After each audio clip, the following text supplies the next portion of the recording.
What is going on, guys? It is Wrestlelamia here, back with some more news. Join us now as we look at the wildest wrestling news stories and rumors you need to know, including Triple H rejecting a huge offer, Charly Caruso's cancelled storyline, a scary moment on AEW, and we're not talking about that debonair dinner. In fact, that was a more polarizing segment. Seth Rollins talks Roman Reigns' new attitude and much more.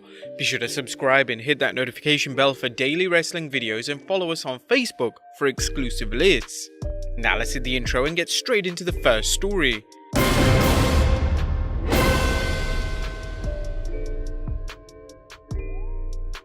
Now our first story looks at Seth Rollins discussing Roman Reigns' new attitude.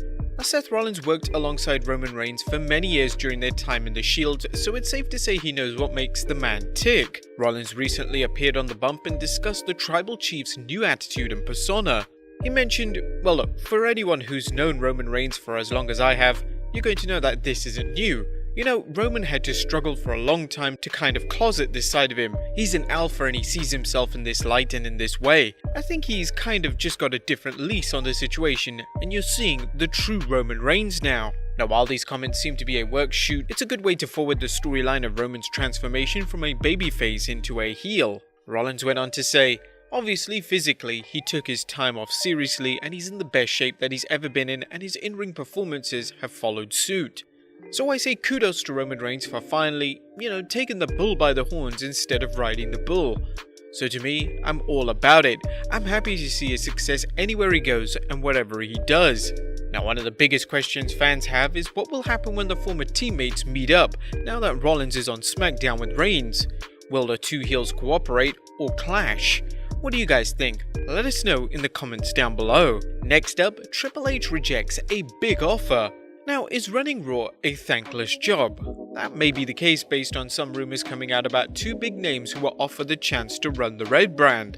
An interesting rumor coming from Cage Side Seats is that Triple H was offered the opportunity to run Raw, but turned it down. Not only that, but Triple H's wife Stephanie, who previously ran WWE Creative, had turned down the position, instead choosing to remain as the WWE's Chief Brand Officer.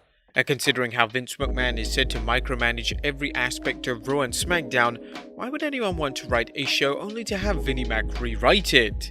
It also begs the question, what happened to Vince McMahon thinking that Shane McMahon could do the job? Has he passed on Shane and just moved on to Triple H? Does he see bigger things for Triple H in the near future? Could that have been a test? What do you guys think? Should Triple H have taken the offer? And how do you think it would have affected Raw? Next up, Linda McMahon apologized to a top WWE star after their firing. Now, the WWE seems like it can be a heartless environment, as seen by the WWE releasing dozens of wrestlers and countless employees, claiming they did so due to the pandemic, only for the company to post major profits. One person familiar with the WWE's apparent lack of loyalty to their performers and staff is Jim Ross, who was fired several times, many of them for no good reason. And during his Grillin' JR podcast, good old JR recalled Linda McMahon apologizing to him one time he was fired. He mentioned, she just said, "I'm sorry we're doing this. I didn't want to get involved, but it's what Vince wants and you know how that goes." I said, "I sure do.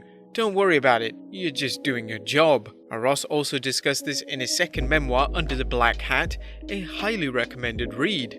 Next up, a huge Charly Caruso storyline has been cancelled. Now, whatever happened to the romantic storyline between Charly Caruso and Angel Garza? Recently, a fan tweeted that very question to Caruso, and she simply replied, "It also randomly stopped." The backstage flirtations between Angel Garza and Charly Caruso were a fun segment that had the WWE Universe wondering whether Angel was going to romance Raw's backstage announcer. While the WWE does often drop storylines with any follow-up, it did air a segment on Raw Talk where Caruso rebuffed Garza's latest attempts to woo her, pointing out he was flirting with The Bachelor's Demi Burnett. As always, they have the option to resume the storyline, but for now, it seems as dead as Titus O'Neil's WWE career. Sorry, Titus. Next up, a former superstar claims WWE stole the Raw Underground concept from him. Now, EC3's run on the main roster was nothing short of a disaster, and now the former Impact World Champion claimed that the WWE did him wrong by stealing his concept for the segment that became Raw Underground. During an appearance on the Ring of Honor podcast, Ring of Honor Strong, EC3 explained he pitched the idea to WWE and that I knew it was going to be stolen, so I was prepared for it. I didn't know it'd go to that length, and I know mine played to a minor bubble of the professional wrestling audience, while the majority of it saw whatever the hell they put out there. The way I look at it is kind of like I was Wayne's World. As fans know, the WWE had Shane McMahon debut what basically amounted to an underground fight club on Raw, or at least that's the best description we've heard of it, as Raw Underground seemed to have served as a vehicle to kill time and have wrestlers fans don't normally see get into meaningless fights. However, EC3 claims he had a definitive vision for the segment.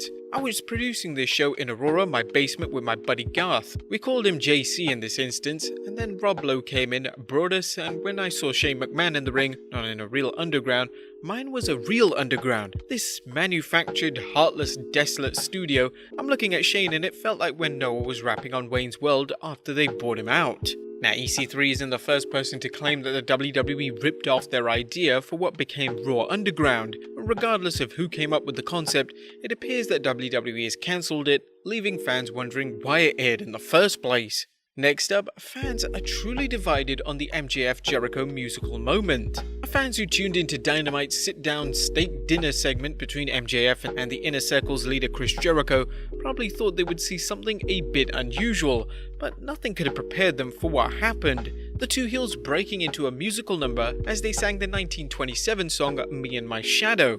As you might expect, some fans loved it, seeing it as evidence of the off-the-wall comedy Jericho is known for, while others absolutely hated it, thinking it was an insult to professional wrestling. One person who did seem to enjoy it was Tony Award winner Alex Bonilio, who tweeted, "This is good. I hereby relinquish my Tony Award to Jericho and MJF." He responded after AEW tweeting the segment should be submitted for the Tony Awards, which are held to honor Broadway shows. What did you guys think of the segment though? Did you love it or did you hate it? Next up, Elias getting a huge push. That was good news for Elias fans, at least if the following report is true. As according to Inside the Ropes' Gary Cassidy, sources tell Inside the Ropes that WWE management views the man known as the Drifter as, contrary to his moniker, a staple of the Red brand going forward and one of the show's top stars.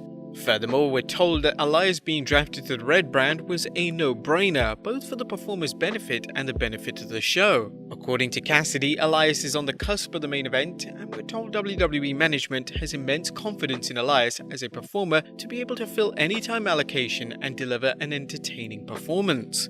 Elias is back from injury and currently embroiled in a program with Jeff Hardy, the man he blames for the storyline where he was run over with a car and knocked out of action for several months. It looks like big things ahead for Elias as he faces Hardy at Hell in a Cell with an apparent bright future ahead. Next up, AEW star Joey Janela pulled due to COVID. Bad news for AEW star Joey Janela as he was pulled from action following exposure to someone infected with COVID-19. AEW tweeted the news. AEW and Joey Janela learned today that he had exposure to a known COVID-19 positive person at an independent show. For that reason, we are pulling him until such time as he is cleared to return consistent with our protocols. Now, making things even worse, Janela was pulled from the number 1 contenders tournament for the AEW World Championship, with Sonny Kiss taking his place. Next up, a scary injury at Dynamite. There's more bad news in AEW as WrestleTalk is reporting that Rey Fenix may have been injured during his match against Penta L0M. The two met up in the tournament to determine the number 1 contender for the AEW World Heavyweight Championship, and according to the report, during the match, Rey Fenix landed on his head following a springboard maneuver.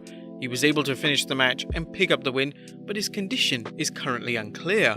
Now, we hope Fenix is not seriously injured, but if he is, we wish him a speedy recovery. And finally, is Bray Wyatt fighting Retribution at Hell in a Cell? Now, The Fiend delivered a beatdown on Retribution on the 19th October Raw, with fans wondering if there might be a follow-up. Now, some social media messages have fans speculating it could happen. Retribution's T-Bar tweeted, "There will be hell to pay," tagging in Bray Wyatt. "We will have our Retribution." Wyatt replied with a video he made before his infamous Hell in a Cell match against Seth Rollins last year, along with the following message: "Revenge is a nasty business," with the caption, "See you in hell." Hell in a Cell is short on matches, but we've commented before, a feud between Retribution and The Fiend doesn't seem to have any benefit for either side.